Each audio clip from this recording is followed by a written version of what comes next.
Queridos, vamos abrir lá no livro de Daniel, capítulo 1. Daniel, capítulo 1.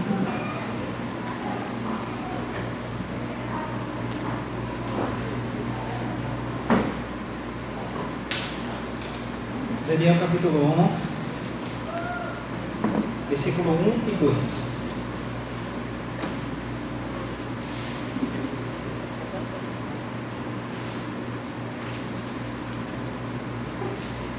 É um pouco arriscado eu pregar em 2 versículos, né?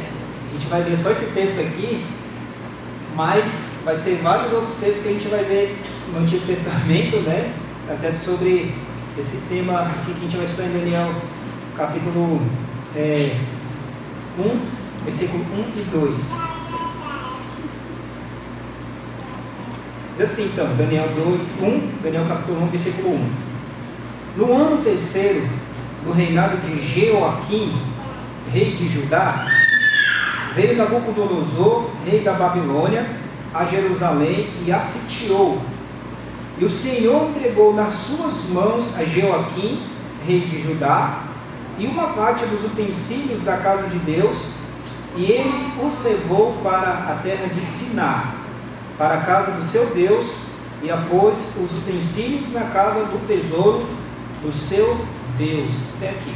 Nosso Deus, nós te louvamos, Senhor, e te agradecemos por tua santa e bendita palavra. Senhor, que nós tivemos a graça e o privilégio de poder lê-la, Senhor. Pedimos graça e direção para que o Senhor esteja aplicando a tua palavra no coração de cada um, conforme a tua santa bondade, conforme a tua graça. Senhor, possa nos dar entendimento para entender também a tua palavra, nos capacite a viver, ó Deus, por meio dela, para o louvor da tua glória, Senhor. Nós oramos gratos, no nome de Jesus. Amém, Senhor. No ano de 1787, de maio a setembro de 1787, a Assembleia Constitucional Americana se reuniu para desenvolver um sistema de governo para a nação. Algum tempo se passou desde que eles tiveram essas primeiras reuniões aí, e eles não tiveram nenhum progresso naquilo que eles queriam com relação ao desenvolvimento para o governo da própria nação.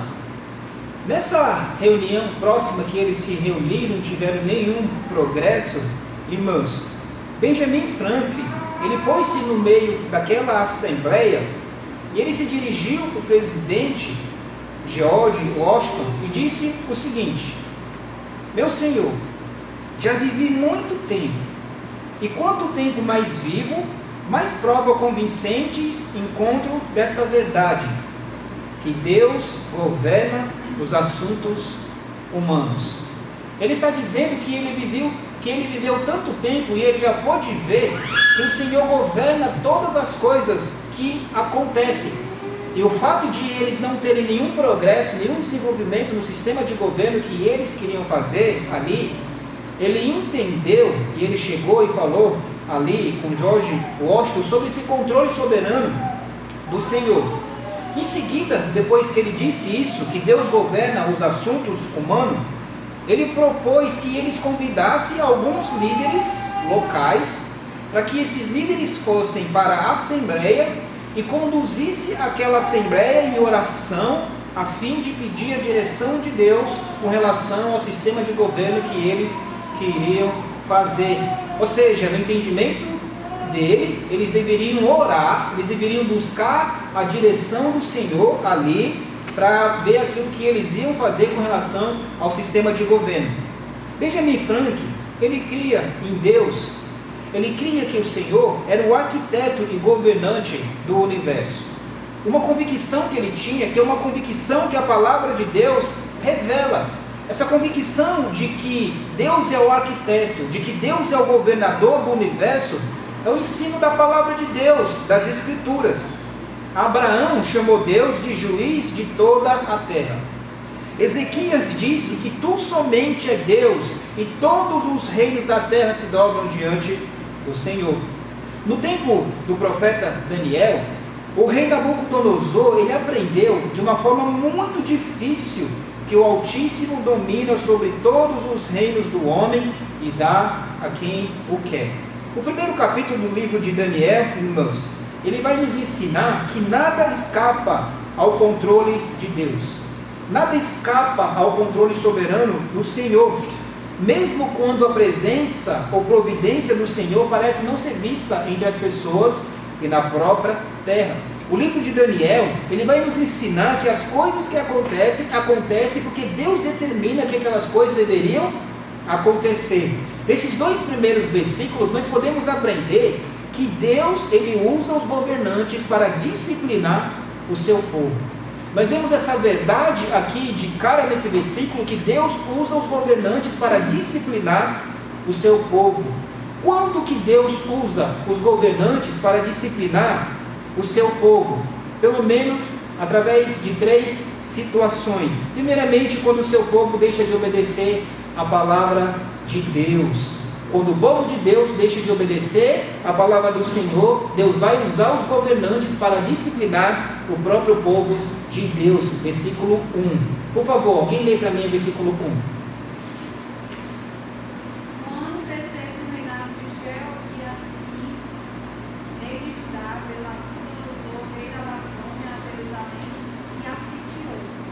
Obrigado, irmã. Nós vemos aqui no ano 3º do reinado de Jeoaquim. Uma pergunta que nós devemos fazer aqui, irmãos: quem é, tá certo, esse rei Jeoaquim? Deixe anotado aí e vamos ver algumas características sobre este rei. Jeoaquim, ele foi empossado como rei no ano 608 a 586, contando de trás para frente, em Jerusalém, por Faraó Neco. Nós vemos isso registrado lá no livro de 2 Reis, capítulo 23, versículo 34. Por favor, abra lá para mim, para que nós possamos ler esse texto. 2 Reis,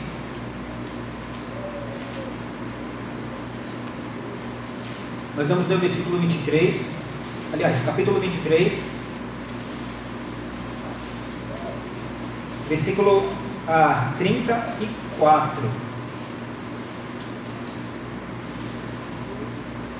Diz assim: também Faraó Neco constituiu o rei a Eliaquim,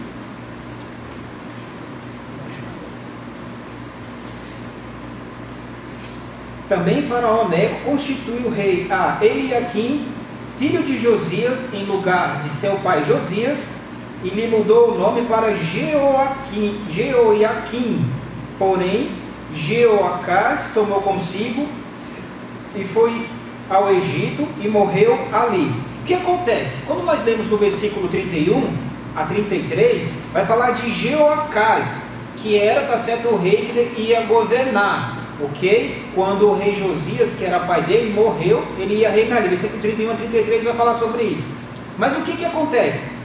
No versículo 34 nós vemos que Faraó Neco, rei do Egito, ele não permitiu que Jeoacás reinasse e colocou Eliaquim, que também é chamado de Jeoiaquim, para que reinasse ali.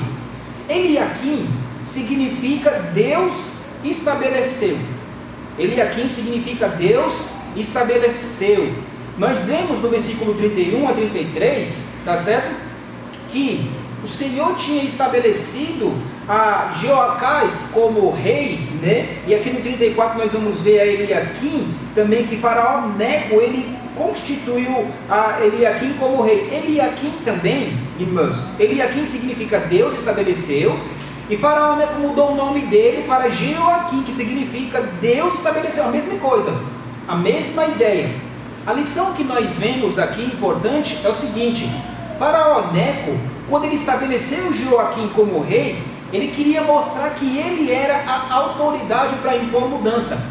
O mesmo nome, tá certo? O mesmo significado para 2 nomes de pessoas diferentes, mas o rei ali, ele está querendo demonstrar que ele era o rei. Ele governava e ele estabelecia ali, tá certo, quem ele quisesse para governar. Por isso que ele não estabeleceu Jeoacás, e nós vemos no 34 que ele estabeleceu Eliaquim, que também nós chamamos de Jeoaquim, certo?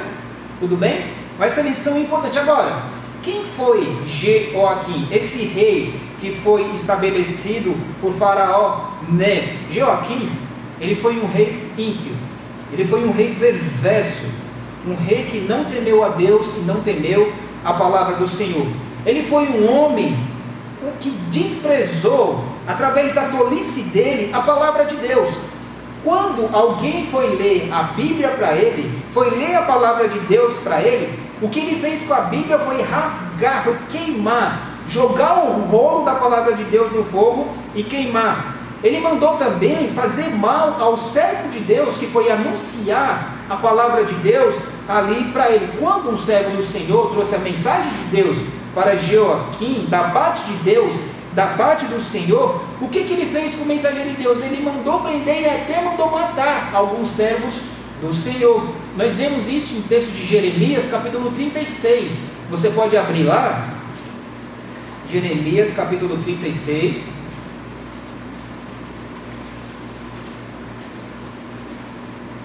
Versículo 20, Jeremias capítulo 36, versículo 20 em diante.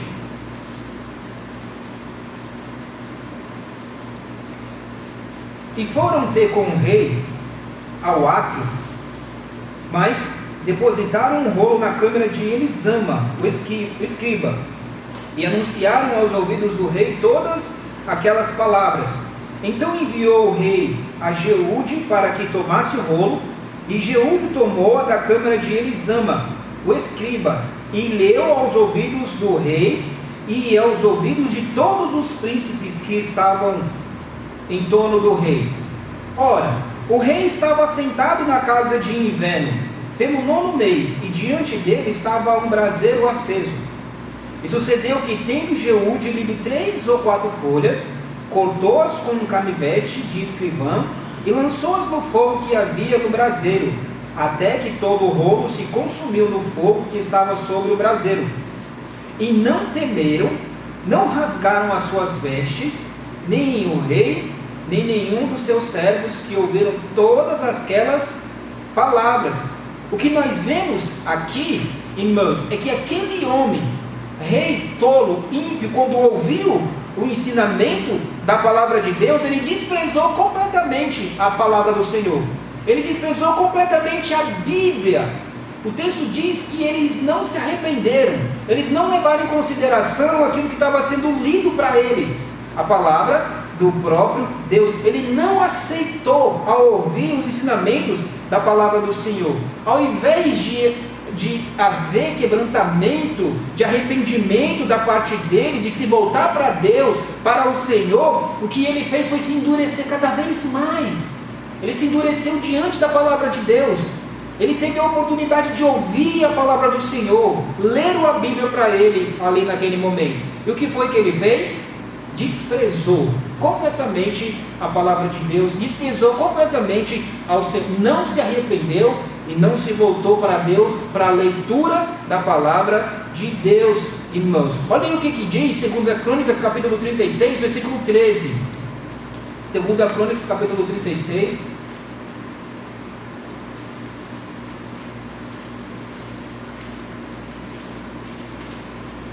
versículo 13 e 14.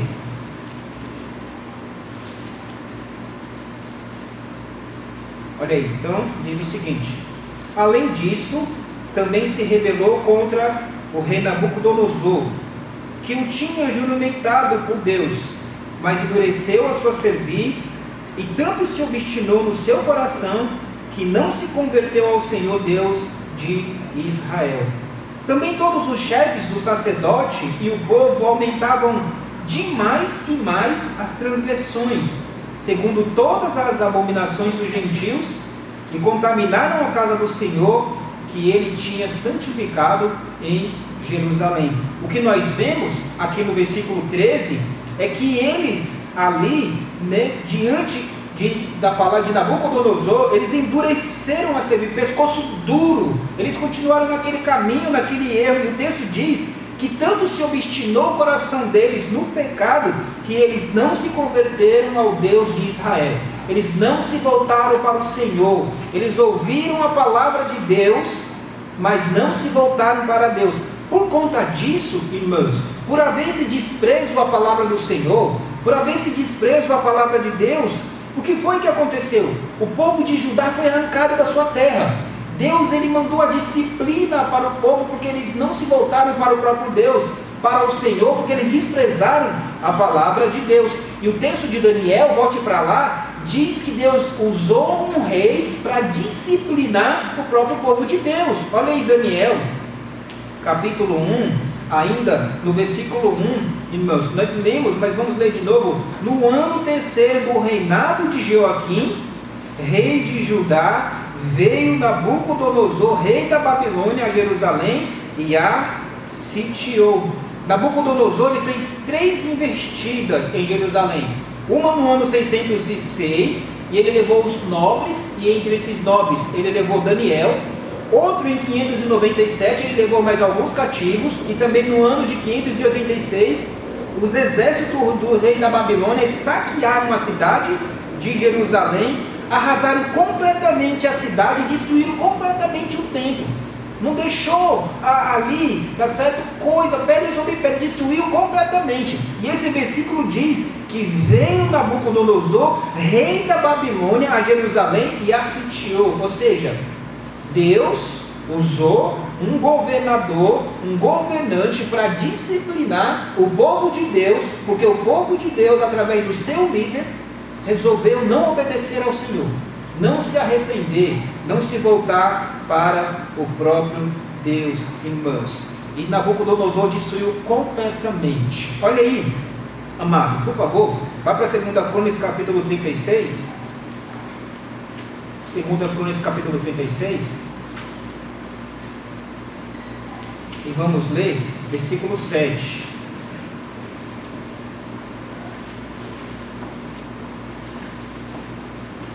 Segunda Crônicas capítulo 36, versículo 6 e 7. Subiu, pois, contra ele Nabucodonosor, rei da Babilônia, e o amarrou com cadeias para o levar à Babilônia. Também alguns dos vasos da casa do Senhor levou Nabucodonosor à Babilônia e pô-lo no seu templo em Babilônia.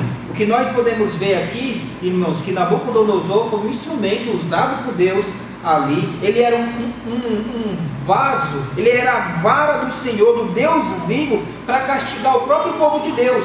Vai para Jeremias capítulo 25, versículo 9. Jeremias capítulo 25, versículo 9.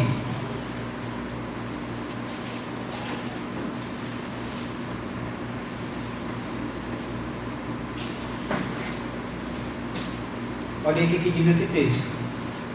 E eis que eu enviarei e tomarei a todas as famílias do norte, diz o Senhor, como também a Nabucodonosor, rei da Babilônia, meu servo, e os trarei sobre essa terra, e sobre os seus moradores, e sobre todas essas nações em redor, e o destruirei totalmente, e farei que seja objeto de espanto e de assobio, e de perpétuas desolações. Então nós percebemos aqui, mais uma vez, que Deus usou Nabucodonosor, para que Nabucodonosor punisse o povo desobediente do próprio Deus. Ou seja, Nabucodonosor, ele foi colocado sobre os homens ali, ok?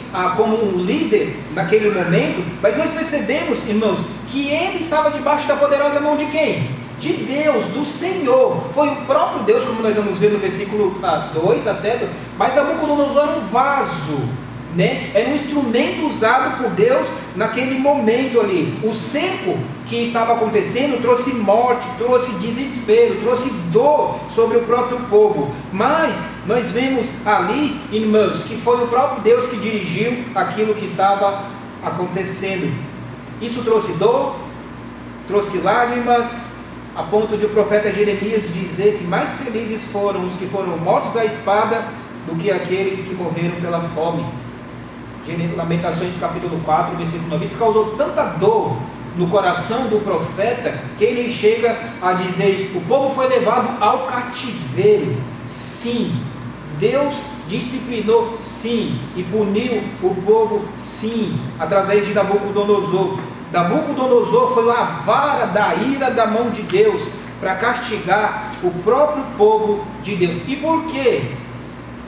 Porque pelo líder que foi levantado, do povo do Senhor, que desprezou completamente a palavra de Deus. O próprio líder, o próprio rei, Jeoaquim, desprezou completamente a palavra de Deus. Deus usa os governantes para disciplinar o povo de Deus. Quando o povo de Deus é desobediente à palavra de Deus. Quando os próprios líderes que Deus levantou são desobedientes à palavra do próprio Deus. Versículo 1 de Daniel fala sobre isso. Mas Deus, ele usa os governantes para disciplinar o seu povo, quando o seu povo substitui a obediência à palavra pelas coisas. Deus vai usar os governantes para disciplinar o povo de Deus, quando o povo de Deus, ele substitui a obediência a Deus pelas coisas dessa vida, dessa terra. Onde que nós vemos isso? Versículo 2, Daniel capítulo 1, versículo 2, diz o seguinte: e o Senhor entregou nas suas mãos a Jeoaquim, rei de Judá, e uma parte dos utensílios da casa de Deus. Nós vemos aqui, irmãos, que mesmo quando os inimigos, ele está sendo uma vara da ira de Deus para castigar o seu povo, é Deus que está no controle, é o Senhor que está no controle. O profeta Daniel, ele é muito enfático aqui, ele é forte a dizer que foi o Senhor que entregou nas mãos a Jeoaquim, rei de Judá. Foi o próprio Deus. Deus estava por trás daquilo ali, ele determinou que aquilo ali acontecesse. Foi o próprio Deus que direcionou, determinou que o povo dele fosse entregue na mão do rei da Babilônia. Deus, ele era senhor daquela situação, irmãos, quando Jeoaquim foi entregue na mão de Nabucodonosor. O Senhor, ele é dono de toda situação que acontece na nossa própria vida. Deus era o senhor daquela situação. Não foi a força de Nabucodonosor, não foi a fraqueza do rei Jeoaquim que decidiram a questão, foi o próprio Deus. Foi o desejo de Deus, foi determinado e dirigido pelo próprio Senhor. Os governantes, os governadores, eles gostam de pensar que eles são todo-poderosos, que eles são autossuficientes, que eles são os regentes de todas as coisas, mas eles estão sob o controle do governo de Deus, como qualquer outra pessoa. É Deus que estabelece os governadores, é Deus que coloca ele ali, naquele campo, no tempo que ele quer.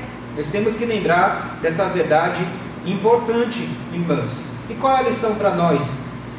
É o conforto de saber que nenhuma autoridade governamental pode ir além dos limites permitidos pelo Senhor.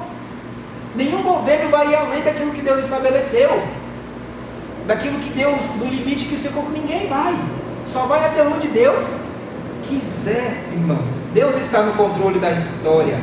Até mesmo os ímpios estão a serviço do propósito de Deus.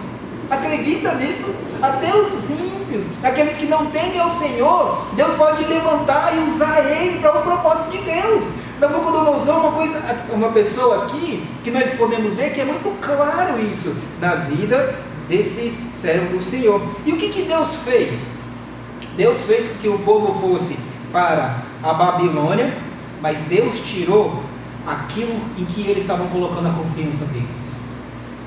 Deus não somente levou eles para lá, mas Deus tirou deles aquilo que eles estavam mais confiando, que o versículo diz: o Senhor entregou nas suas mãos a Jeoaquim, rei de Judá, e uma parte dos utensílios da casa de Deus.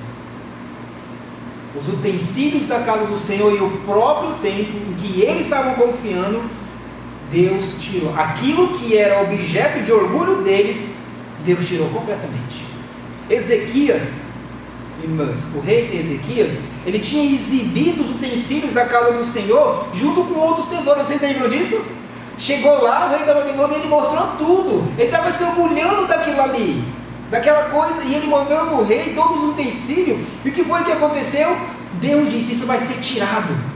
O fato de você se orgulhar nisso que você tem, se estribar nisso, vai ser tirado, porque você está colocando a sua confiança nisso. E foi o que Deus fez, naquilo que eles estavam confiando, Deus tirou. Nós vemos isso no livro de 2 Reis, capítulo 20, versículo 13. Então Deus, ele mostra ao povo de Judá que a confiança no templo não era um substituto para arrependimento. O fato deles terem um templo do Senhor, o fato deles terem aquele utensílio, aquilo ali, irmãos, deveria fazer com que eles se arrependessem. Não era um substituto para uma vida que não temesse a Deus. Eles tinham que temer o próprio Deus, o Senhor. O povo, ele se reunia no templo para adorar e pensava que a segurança deles estava na religiosidade deles. O fato deles irem para o templo para adorar, mas não estava. A segurança do povo não estava no templo. A segurança do povo estava no próprio Deus. Mas eles inverteram isso. Eles colocaram a confiança no templo, naquele templo suntuoso, naquela belezura, naquela coisa bonita. E Deus tirou. Porque Deus estava querendo mostrar para eles: não é nisso que você tem que colocar a sua confiança. A sua confiança não tem que estar nas coisas.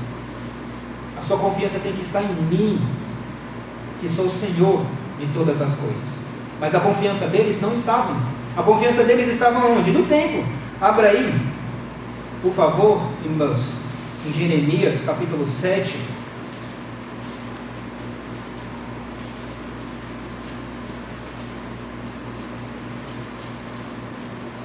Versículo 4.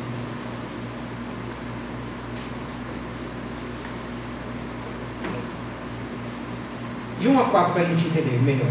A palavra que da parte do Senhor veio a Jeremias dizendo: põe-te à porta da casa do Senhor e proclama ali esta palavra e dize: ouvi a palavra do Senhor todos de Judá, os que entrai por essas portas para adorardes ao Senhor.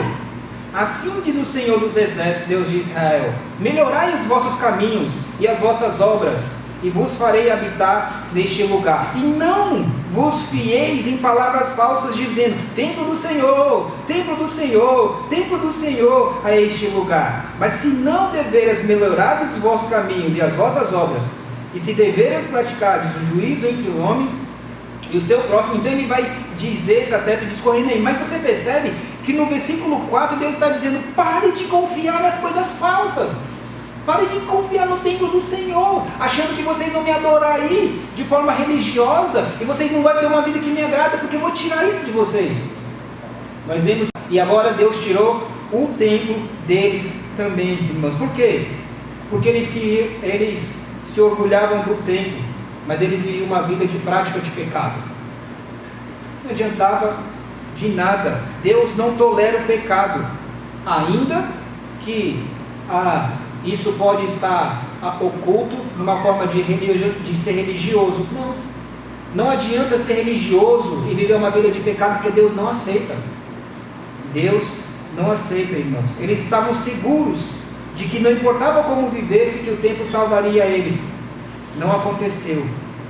Quando os verdadeiros tesouros espirituais são perdidos em nossa vida, a perda dos tesouros materiais vem como um sinal da disciplina de Deus. Quando nós perdemos os verdadeiros tesouros espirituais, irmãos, Deus manda a disciplina para a gente perder os tesouros materiais. Os tesouros materiais. O povo já tinha perdido os seus verdadeiros tesouros espirituais, a sua confiança em Deus e a sua intimidade com Deus. Eles perderam completamente a confiança no Senhor, a intimidade com Deus, para confiar nos objetos, nas coisas que Deus tinha criado. Quando nós confiamos em coisas e não em Deus, o Senhor pode tirar de nós as coisas para nos corrigir. Pode tirar o cinema, o jogo de domingo à tarde, pode tirar aquilo que você está colocando no seu coração, o jogo de futebol nos estádios, pode tirar. Naquilo que você está confiando, Deus pode tirar.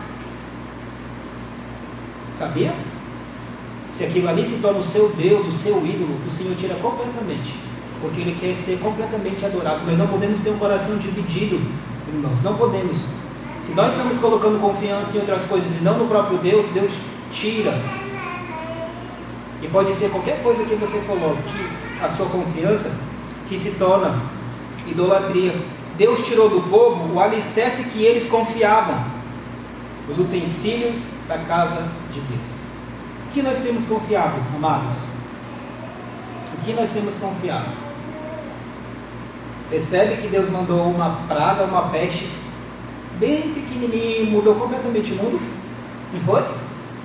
Mudou completamente o mundo. Não foi só no Brasil, né? No mundo inteiro. Para ele mostrar que ele está no controle. Para ele mostrar que ele comanda. Que ele comanda. Quando o povo começou a desprezar o próprio tempo de Deus e confiar, Deus tirou. É ele que manda e ele está no controle. Então, a segunda verdade que nós vemos é que Deus, ele usa os governantes para disciplinar o seu povo, quando o seu povo tem confiança nas coisas e não no Senhor. Quando o povo coloca a confiança nessas coisas e não no próprio Deus, nós vemos isso. Mas também, irmãos, nós podemos ver nesse texto de Daniel, que Deus, ele usa os governantes para disciplinar o seu próprio povo, para mostrar que às vezes os ímpios, eles são mais fiéis a seus ídolos do que o povo de Deus ao Senhor.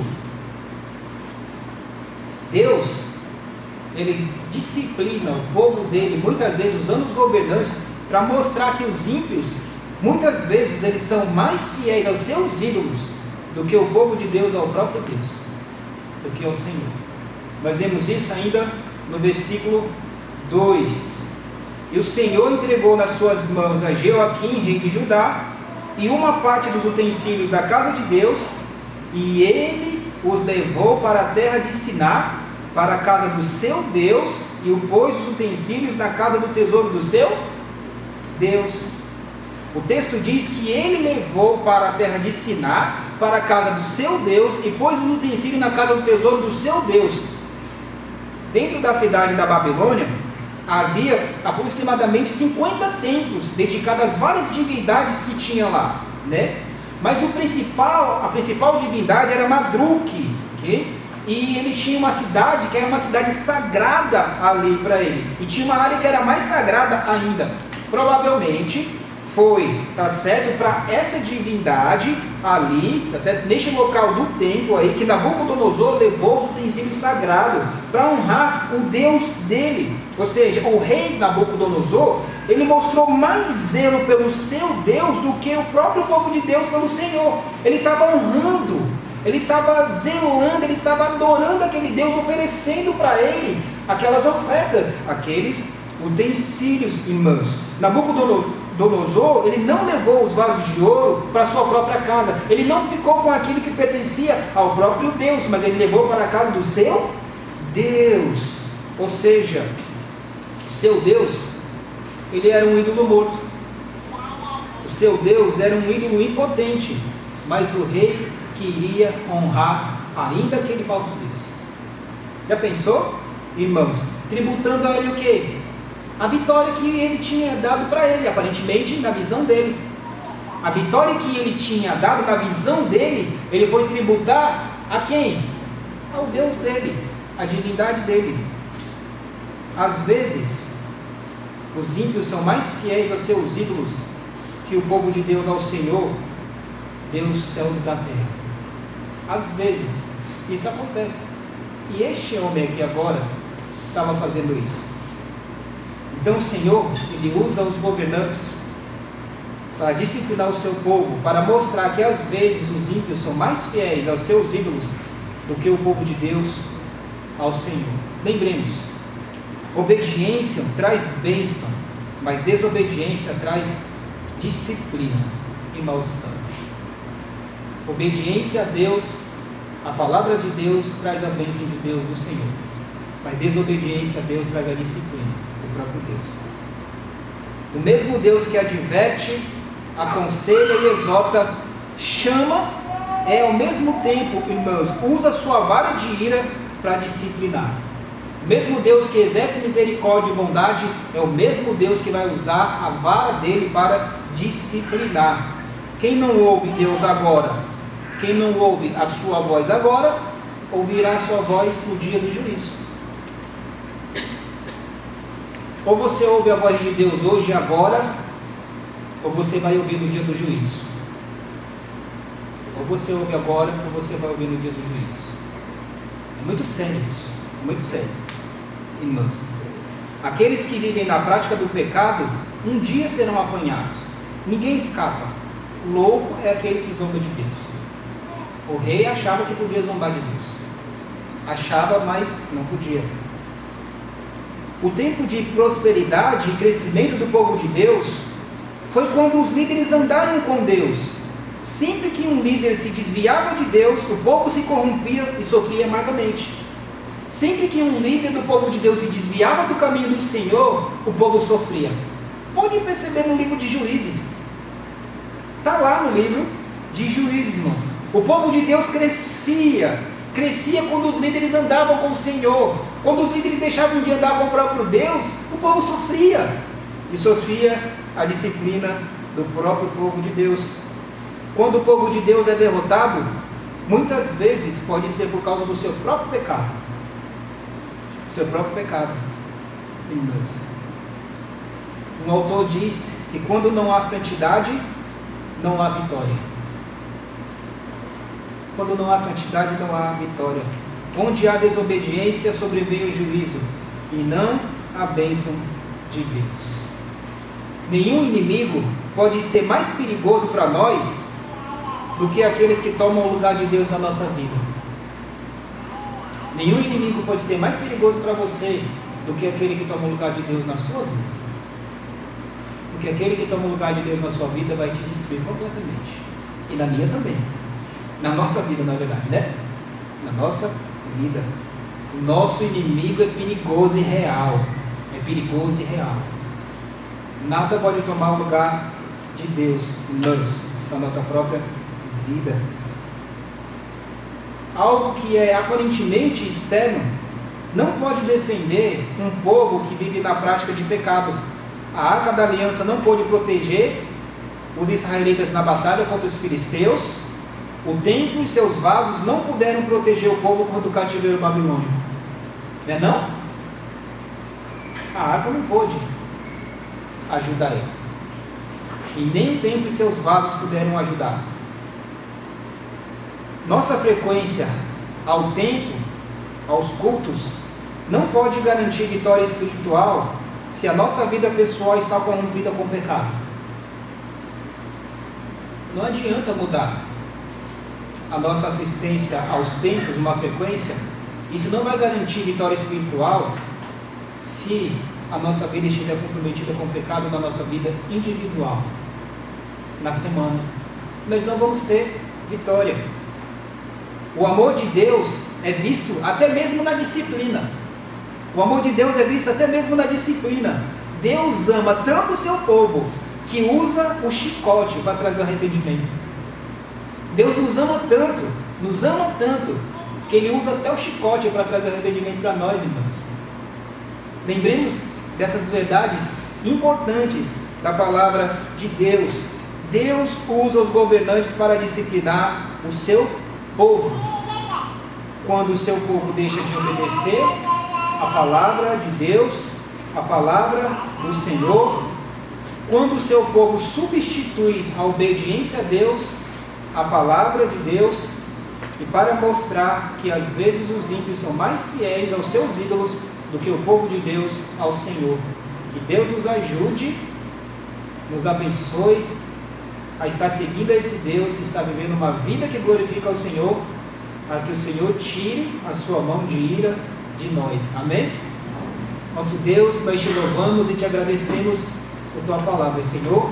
Pedimos que o Senhor esteja aplicando ela no coração de cada um, conforme a tua vontade, Senhor. Bendito seja o teu santo nome.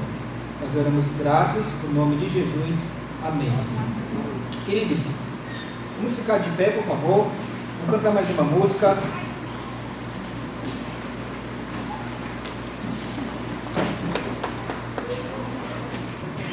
Vamos louvar o Senhor com redenção.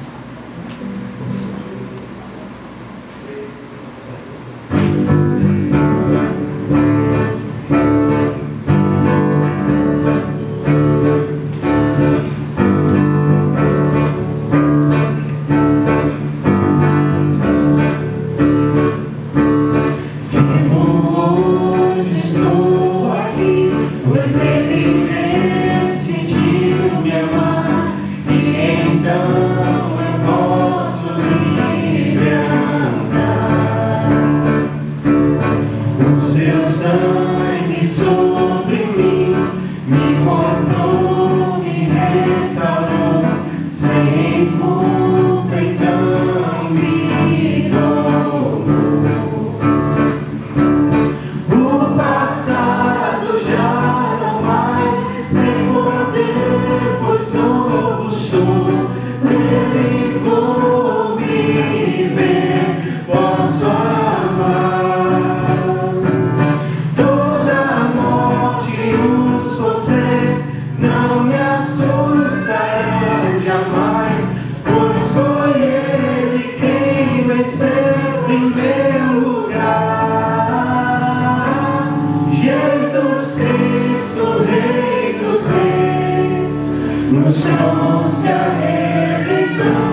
tem poder, pois novo sou, nele vou viver, posso amar.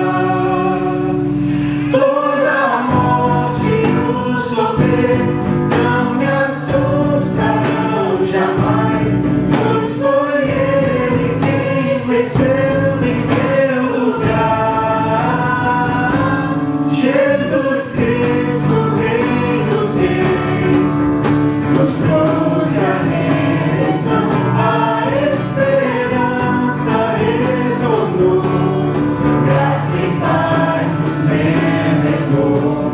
Jesus Cristo, Rei dos Reis, nos trouxe a redenção, a esperança retornou, graça e paz nos revelou. Jesus Cristo, Rei dos Reis, nos trouxe a redenção, a esperança retornou, graça e paz nos revelou.